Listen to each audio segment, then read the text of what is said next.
जिस लेवल पे समय और उसकी ऑडियंस इस टाइम पे उसे कंट्रोल करना होगा अपने जोक्स पे, क्योंकि इतने मेन स्ट्रीम क्रिएटर जब कोई हो जाता है तब उसने मेन स्ट्रीम के साथ साथ सारे के सारे टीवी सोशल वाले भी और इंडस्ट्री वाले भी सब उसे देखते हैं। और लोगों का आप लोग जानते ही हैं कि कभी भी किसी भी हद तक लेके जा सकते हैं, किसी का कुछ पता नहीं। ऐसा अगर सच में हो गया तो लोग किसी भी चीज को अपने घर में भी शर्म नहीं करेगा, कहने से हेसिटेट भी नहीं करेंगे। और अगर उनमें से कोई भी एक बंदा अगर ऐसा हेसिटेट सच में करना चाहे तो उसे वो लोग नॉर्म ही कहेंगे। बट आजकल तो डैम कल्चर है, तो डैम कॉमेडी के नाम पर कुछ भी कर लो, क्यों क्या फर्क पड़ता है। एक joke show called DSC joke और रणवीर अलावाडिया का कैरियर लगभग खत्म पिछले 24 घंटे से एक बात जो इंडिया के हर सोशल मीडिया यूजर के फीड पे है, जिसपे बड़े बड़े पॉलिटिशियंस चाहे वो कोई भी हो, रूलिंग पार्टी के लीडर्स हो या ऑपोजिशन ऑन के लीडर, सबके जमात पे एक ही शब्द आ रहा है और वो है पैथेटिक। अब जिसे नहीं पता है उसे बता दूं कि रणवीर इलाहाबादी है, जो कि इंडिया का नंबर 1 पॉडकास्टर है, जिसने इंडिया में पॉडकास्टिंग को मेन स्ट्रीम किया, जिसके पॉडकास्ट पे बड़े बड़े मिनिस्टर्स आ चुके हैं, जिसे कुछ ही टाइम पहले पीएम मोदी ने नेशनल क्रिएटर्स अवार्ड दिया। उस बंदे ने समय रैना के शो पे जाके कंटेस्टेंट को क्या कहा, सुनो। Watch your parents have every day for the rest of your life. क्या हो गया रणवीर भाई को? और अपने पकड़ लीजिए तुरंत। और would you join in once and stop it forever?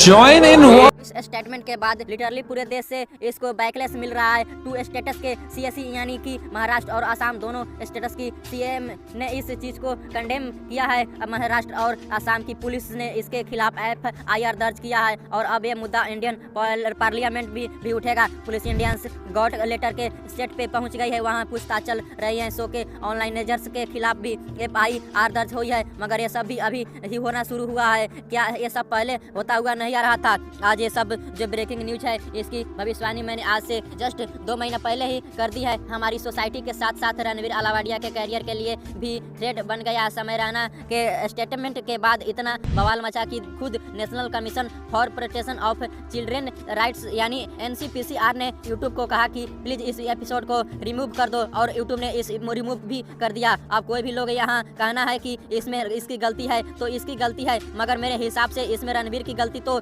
है ही साथ मेरी नज़र में इसमें समय की भी गलती है। क्योंकि अगर आपको नहीं पता तो मैं बता दूं कि समय खुद IGL यानी कि इंडियंस गॉट लेटेंट के एपिसोड को एडिट करता है, और इतनी भदीबाज जिसे कोई भी एपिसोड से ट्रिम कर देगा, उस बात को समय ने अपने एपिसोड में रखा, क्योंकि वो काफ़ी ज़्यादा स्मार्ट है। उसे पता है ये कौन सी बात है वायरल होने लायक है। वैसे भी IGL के ऐसा शो है जो ज़्यादातर शॉर्ट्स और रील्स की वजह से वायरल हुआ है, तब जाकर ये आज इसे हॉट टीटी प्लेटफॉर्म मुंह मांगी कीमत दे के अपने प्लेटफॉर्म ने लाना चाहा। तो समय कोई एडिट करता है, ये टाइम अब बात अच्छे से पता ही थी कि वह क्या कर रहा है, और इस बार भी ऐसा ही कुछ हुआ, लेकिन अब की बार कुछ थोड़ा ज़्यादा ही अनएक्सेप्टेड हो गया, जिसे समय ने भी एक्सेप्टेड नहीं किया होगा। समय और रणवीर की जितनी गलती थी उतनी ही वहाँ बैठी ताली बजा रही ऑडियंस की गलती थी। इतने भदे कमेंट के बाद अगर कभी भी तुम उन सब चीज़ों को देख कर हंस रहे हो और उनके ऊपर तालियां बजा रहे हो, तुम सब कितने नीचे हो, या तुम खुद सोच लो। एक ऐसा एपिसोड और उसमें एक इतनी भद्दी बात बोलने के बाद जहां पूरे देश में लोग आग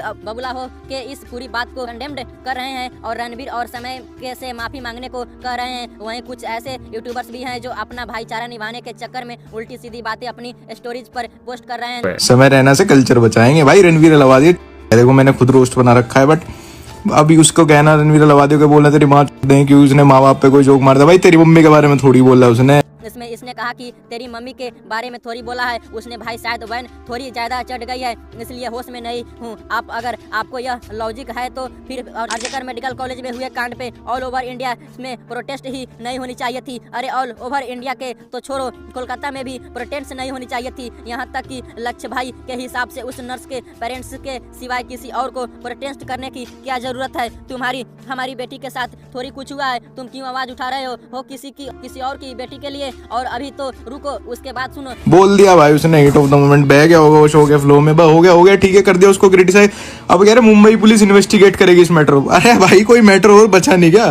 क्या इन्वेस्टिगेट करेगी इसमें? मुंबई पुलिस क्या इन्वेस्टिगेट करेगी? उसके बाद इन्होंने कहा कि हिट ऑफ दी मोमेंट में कह दिया उसने। मेरे भाई वहाँ पे आशीष चंचलानी भाई भी थे, उन्होंने तो हिट ऑफ दी मोमेंट के कुछ नहीं कहा। ऐसा हिट ऑफ दी मोमेंट में आप अपने घर वालों के सामने ऐसा कुछ कहोगे नहीं ना, क्योंकि वहाँ एक मर्यादा आपको रोक लेती है। तो अगर रणवीर में वो मर्यादा होती तो वो उसे यहाँ ये बात कहने से रोकती। भाई ये बात कहना क्या, ये बात सोचने से भी रोकती है। ये बात उनके हम में से किसी के भी दिमाग में आ नहीं सकती गलती से भी, जो इस बंदे ने इतने कैमरामैन के सामने इतने लोगों के सामने खुलेआम कह दिया। आपकी चड्डी फटी पड़ी है, इसको इंडिया का कल्चर बचाना है। कल्चर बचाएंगे भाई, वो यमुना में झाग बह रहे हैं उसे ठीक कर लो पहले।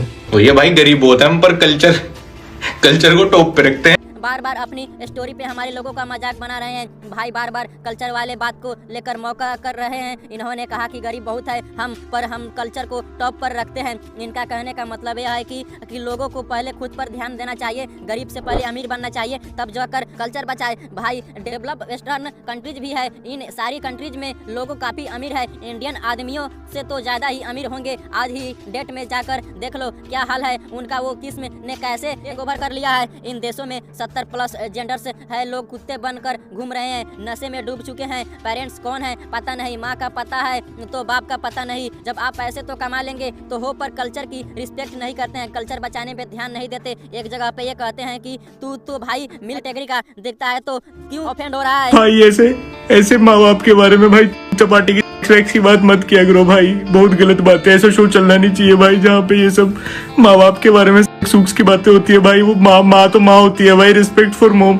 क्यों भाई, तू भी तो मिल्फ वाले बहुत जोक मारता है भाई, है तुम्हें भी तो मिल्फ कैटेगरी पसंद है भाई। अपना स्टैंड क्लियर रखना भाई, आज क्यों ऑफेंड। इन्हें मिल के बारे में नहीं पता, उन्होंने स्क्रीन पे इसका मतलब दिख रहा होगा। सबसे पहले बात भाई आप सबको अपनी तरह से समझाना बंद करो, और दूसरी बात इस जोक पे तो काफी सारी वुमेन्स भी ओपन हुई है, टू स्टेटस के सीएम भी ऑफेंड हुए हैं। तो इसका मतलब तो मैं भी ये समझूं कि भाई के अकॉर्डिंग वो भी मिल्क कैटेगरी वीडियो देखते होंगे। भाई इस कंट्रोवर्सी में कई सारे यूट्यूबर्स के लिए लग चुके हैं, कई हर मैटर में उंगली करने और ओवर स्मार्ट सो कॉल्ड इंटेलिजेंशियल बनने की आदत की वजह से कहीं अगला नंबर आपका ही ना हो, तो थोड़ा सोच समझ के बात किया करो अपने स्टोरीज पे। उस बात को इतना सीरियसली लेके उस पे FIR, उसी के बारे में पूरी चर्चा कर देना, उसे कल्चर से जोड़ देना।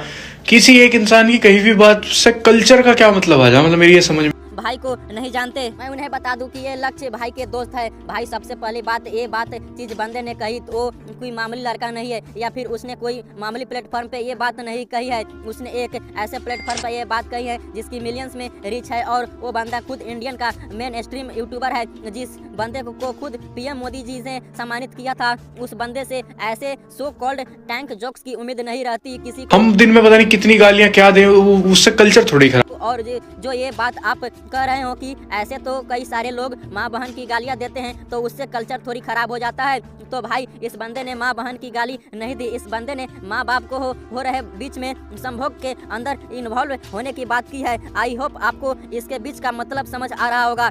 फिर ये भाई कह रहे हैं कि उसको इग्नोर कर दो, नॉट इंटरेस्टेड का पैटर्न दबा दो, इतनी कंट्रोवर्सी करने की क्या जरूरत। भाई उस बंदे की पूरी इमेज कैसी है ये नहीं पता आपको, अगर नहीं पता तो स्टोरी ही क्यों डाली। खैर मैं बताता हूँ कि उस बंदे ने अब तक खुद का इंटेलेक्चुअल स्पिरिचुअल मेडिसिन वगैरह करते हुए भगवान से बहुत डीपली कनेक्टेड होते हुए दिखाया था। सनातन की बातें करता, बड़े बड़े लोगों के से इंटेलेक्चुअल पॉडकास्ट करता। उसके पॉडकास्ट में लिटरली इंडिया के फॉरेन मिनिस्टर जयशंकर जी आए हैं, साथ ही साथ इसरो के चीफ भी आए थे। तो इसके शायद आपको अंदाजा हो गया होगा कि इतने रिस्पेक्टेड आदमी से आप इतनी ज्यादा नीच बातें एक्सपेक्टेड नहीं कर सकते। मत करो भाई, आप दोनों इन बंदों को डिप्लोमेट बहुत बड़े क्लाउड लग रहे हो, लिटरली रसिया गए हो ना, तो एंजॉय करो, मत पढ़ो इन चक्करों में। इंटेलेक्चुअल बातें करने के चक्कर में इमेज की धजिया उड़ रही है आपकी। खैर हम लक्ष्य भाई से ये उम्मीद भी कैसे कर सकते हैं कि वो समय भाई को क्रिटिसाइज करेंगे, क्योंकि उन्होंने तो ऑलरेडी ही ये कह दिया है कि वो अपने दोस्त के लिए बायस्ड है। चौधरी ऐसे तो बहुत इश्यूज पे बात करता है, लेकिन जब दोस्त की बात आ जाती है तो वो इशू पे बात नहीं करता, बायस हो जाता है। हाँ भाई मैं हूँ बायस्ड, और दोस्ती का मतलब ही बायसनेस है। मैं तो इस फैक्टर को भी डिनाई नहीं करता। है वो अपने दोस्तों के खिलाफ कभी भी नहीं जा सकते हैं, चाहे वो कितनी ही बड़ी गलती क्यों ना कर दे। वो अलग बात है कि इनका दोस्त एक बच्चे को टॉर्चर करता है, किडनैप करता है, खुद अरेस्ट हो जाता है और हर बात पर अपनी स्टोरीज पर बिना मांगे ज्ञान देने वाले लक्ष्य भाई यहाँ भी भाईचारा निभाने में रह गए हैं। तो समय को क्या ही क्रिटिसाइज करेंगे, इस क्लिप को देखो। Do you suggest I should do later in seasons, or do you think I should just keep it going? No, fuck season and all. You do it until you absolutely. Till I have to apologize. दरअसल इसमें समय तमन्या से पूछता है कि आपको क्या लगता है, मुझे लेट एंड के सीजन्स निकालने चाहिए या जैसे चल रहे हैं वैसे चलने दो, जिस पे मैं रिप्लाई देता है कि नहीं, सीजन्स मत निकालना, उसे ही ऐसे ही चलने दे। तब समय ये कहता है कि हाँ ऐसे ही चलने देता हूँ जब तक मुझे अपोलॉजिज ना करना पड़े। Until you absolutely. Till I have to apologize. तो भाई आई थिंक अब वो टाइम आ गया है कि आप लोगों को अपोलोजाइज कर दो और इस वायरल जैसे शो को बंद कर दो प्लीज। वैसे आपको तो इस शो को उसी दिन बंद कर देना चाहिए था जिस दिन एक लड़की ने अपने कपड़े आपके शो पर सबके सामने फाड़े और आपने बेशर्मों की तरह उस क्लिप को भी ट्रिम नहीं किया। खैर आपने तो खुद ही यह भी एक्सेप्ट कर लिया है कि अगर आपके शो पर फोन भी शूट हो तो अभी आपको कोई दिक्कत नहीं है। ये बात अगर कोई हमारे शो में आके शूट करना चाहता है, अगर आप जानते हो कोई ऐसा हो, प्लीज भेजो उनको भाई, बहुत मजा आएगा, माँ कसम भाई, पूरा इंटरनेट फट। मुझे समझ नहीं आता कि ऐसे लोगों को हालांकि बीसी जैसे प्लेटफॉर्म पे कैसे बुलाया जा सकता है। हर जाते जाते यही कहना चाहूंगा कि जिस चीज की अर्थ हो जाती है उसका अंत भी हो जाता है। जिस तरह की वल्गैरिटी को वो अपने शो में दिखा रहा है उसकी अर्थ हो चुकी थी, अब बस अंत होनी बाकी थी जो इस के बाद होपफुली हो जाएगी। सो गाइस इस वीडियो को देखने के बाद आपका क्या राय है, जो भी राय है हमारे कमेंट बॉक्स में जरूर देना और वीडियो को ज्यादा से ज्यादा शेयर जरूर करना। मिलते हैं अगले वीडियो में, तब तक के लिए जय हिंद जय भारत।